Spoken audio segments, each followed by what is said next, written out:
혹은 운동선수들은 24살에는 수백만 달러 연봉을 받다가도 34살에는 집도 없이 다리 밑에서 자기도 한다. 지금 이 글을 쓰는 오늘 아침 신문에 젊은 농구선수 기사가 실렸다. 그는 1년 전에는 수백만 달러가 있었지만 이제는 돈을 모두 잃고 세차장에서 겨우 연명을 하고 있다. 그 나이는 겨우 29살이다. 이 사람은 세차장에서도 해고되고 말았는데 그 이유는 그가 차를 닦을 때도 챔피언 반지를 끼려 했기 때문이다. 그래서 이 사람의 이야기가 신문에 났다. 이 사람은 반지가 자신의 전 재산이라고 주장하면서 탄원을 하고 있는데 그 반지가 그 반지를 빼면 자신은 아무것도 아니라고 얘기한다. 나는 1997년에 갑자기 백만장자가 된 사람들을 많이 알고 있다. 다시 또 격동의 1920년대가 찾아온 것이다. 물론 나는 사람들이 점점 더 부자가 되는 것을 좋아한다. 그러나 나는 결국에는 얼마나 많이 버느냐가 아닌 얼마나 많이 모으느냐다. 그리고 얼마나 많은 세대에게 넘기느냐가 중요함을 강조한다.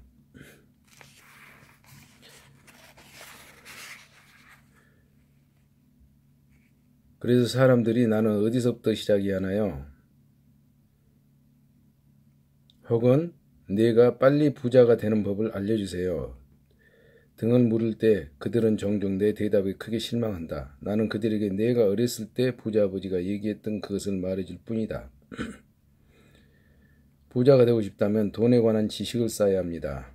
부자 아버지는 나를 만날 때마다 그 점을 강조하곤 했다.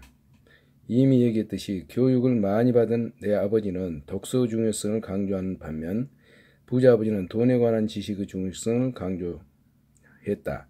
엠파이어 스테이트 빌딩을 지을 때 우리가 가장 먼저 해야 하는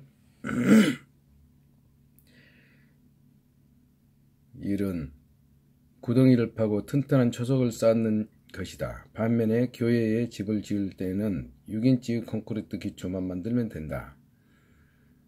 그런데 많은 사람들은 빨리 부자가 되려고 6인치의 기초 위에 엠파이어 스테이트 빌딩을 지으려 한다. 농경시대에 만들어진 우리의 학교 제도는 아직도 기초가 없는 집을 짓는다. 쉽게 말해서 지금 학교 교육은 너무나 시대에 뒤떨어진 것이다. 그래서 아이들은 돈에 관한 아무런 지식이 없이 학교를 졸업한다. 그러다가 어느 날 교회 지역에서 잠 못 이루며 빛에 허덕일 때 그들은 돈 문제 해결책은 빨리 부자가 되는 길을 찾는 것이라고 결심한다.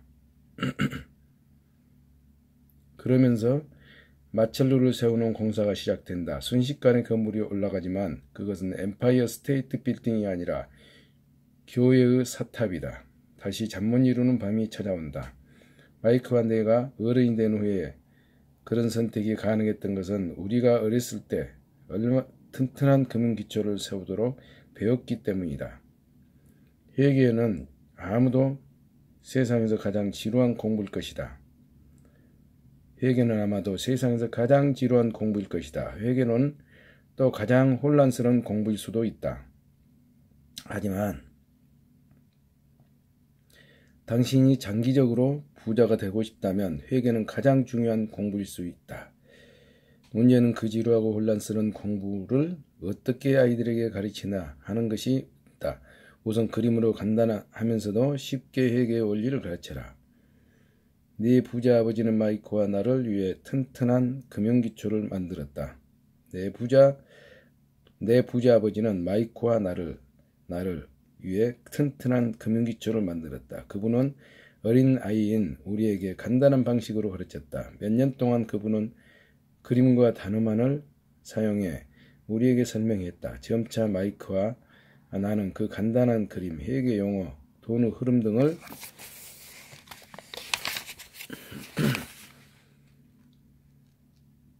이해했다. 그런 후에 부자 아버지는 숫자들을 사용하기 시작했다.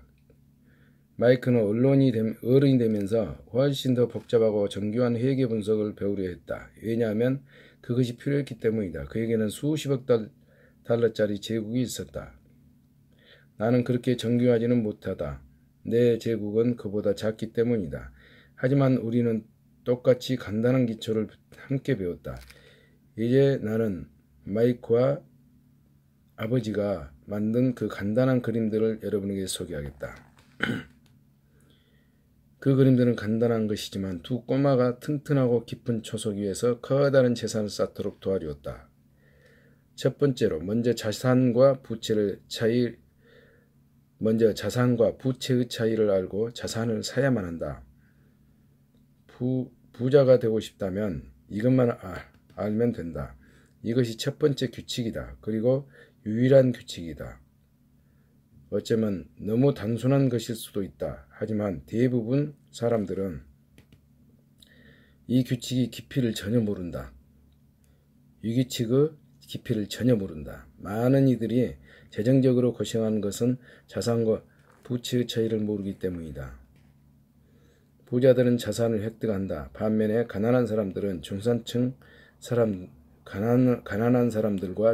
사람들은 부채를 획득하지. 하지만 그들은 그것을 자산이라고 생각한다. 부자 아버지가 마이코와 나에게 이것을 설명했을 때 우리는 그분이 우리를 놀린다고 생각했다.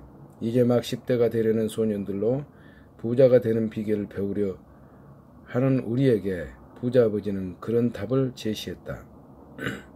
그것은 너무나도 간단했다. 그래서 우리는 오랫동안 그것을 생각해야만 했다. 자산이 뭔데요? 마이크가 물었다. 지금은 걱정할 필요 없다. 부자 아버지가 말했다. 그냥 그런 게 있다고 알기만 하면 된다. 그 단순한 규칙을 이해하면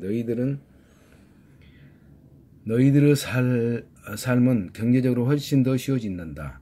그것은 간단한 것인데 그렇기 때문에 사람들이 더 놓친단다. 그러면 자산이 무엇인지 알고 그것을 획득하기만 하면 부자가 된다는 건가요? 내가 물었다. 부자 아버지는 고개를 끄덕였다. 그렇게 간단한 것이지. 그렇게 간단한 것이라면 왜 모두가 부자가 아닌 거죠? 내가 물었다. 부자 아버지는 미소를 지었다. 왜냐하면 사람들이 자산과 부채의 차이를 모르기 때문이다. 나는 이렇게 물은 기억이 난다. 어떻게 어른이 그렇게 멍청할 수 있죠? 그것이 그렇게 간단하다면 또 그렇게 중요하다면 왜 모두가 그것을 알려고 하지 않죠? 부자 아버지는 곧 자산과 부채에 대해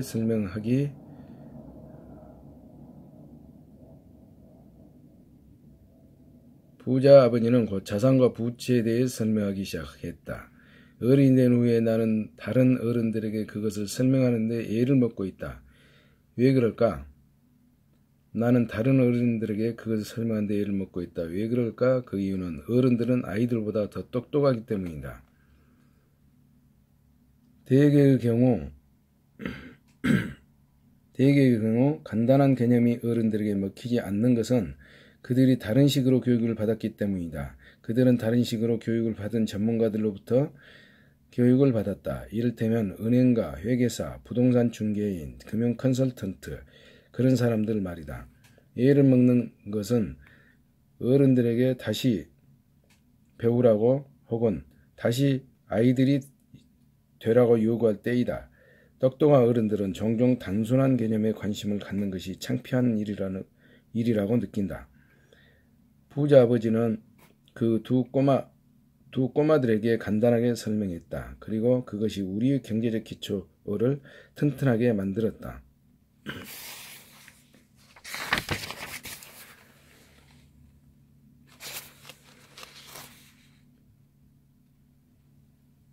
그럼 왜 혼란이 생기는 것일까? 혹은 그렇게도 간단한 것이 어떻게 헷갈리게 되는 것일까?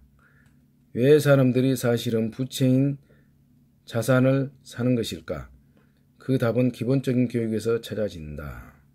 우리가 강조하는 단어는 단지 지식일 뿐 금융지식이 아니다. 어떤 것을 자산이나 부채로 규정하는 것은 단어들이 아니다. 만약 당신이 혼란스러우기를 원한다면 사전에서 자산과 부채라는 단어를 찾아보라. 사전의 정의는 훈련받는 회계사에게는 좋은 것일 수도 있다. 하지만 일반인에게는 아무 의미도 없다. 그러나 우리의 어른들은 자존심이 너무 강해서 의미가 없다는 것을 인정하지 않는다. 어렸을 때 부자 아버지는 이렇게 얘기했다. 자산을 규정하는 것은 단어들이 아니라 숫자들이다. 그래서 숫자들을 읽지 못하면 자산인지 땅속 구멍인지 구분하지 못한다. 부자 아버지는 또 이렇게 얘기했다. 회계에서는 숫자가 중요한 것이 아니라 숫자가 너희들에게 얘기하는 그 내용이 중요하단다. 그것은 단어도 마찬가지다.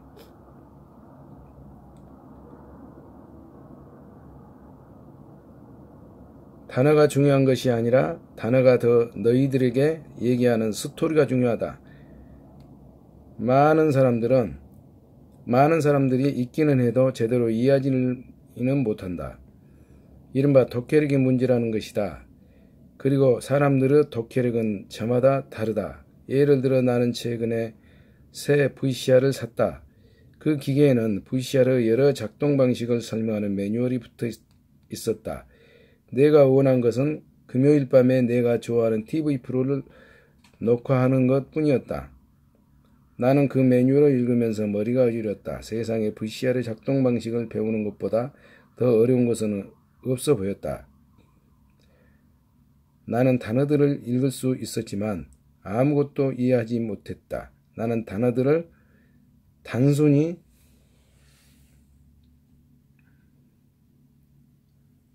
인식하는데 A를 받았지만 그것들을 이해하는 데는 F를 받았다.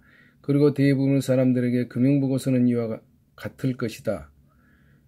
부자가 되고 싶으면 숫자를 읽고 이해해야 한다. 나는 부자 아버지에게서 그 말을 골백번도 넘게 들었다. 가난한 사람들과 중산층 사람들, 아닙니다. 나는 또 이런 말도 들었다. 부자들은 자산을 획득하고 가난한 사람들과 중산층 사람들은 부채를 획득한다. 이제부터 자산과 부채의 차이를 설명하겠다. 대부분의 회계사와 금융 전문가는 이 정의에 동의하지 않는다. 하지만 아래의 간단한 그림들이 두 꼬마에게 튼튼한 금융 초석의 출발이 되었다.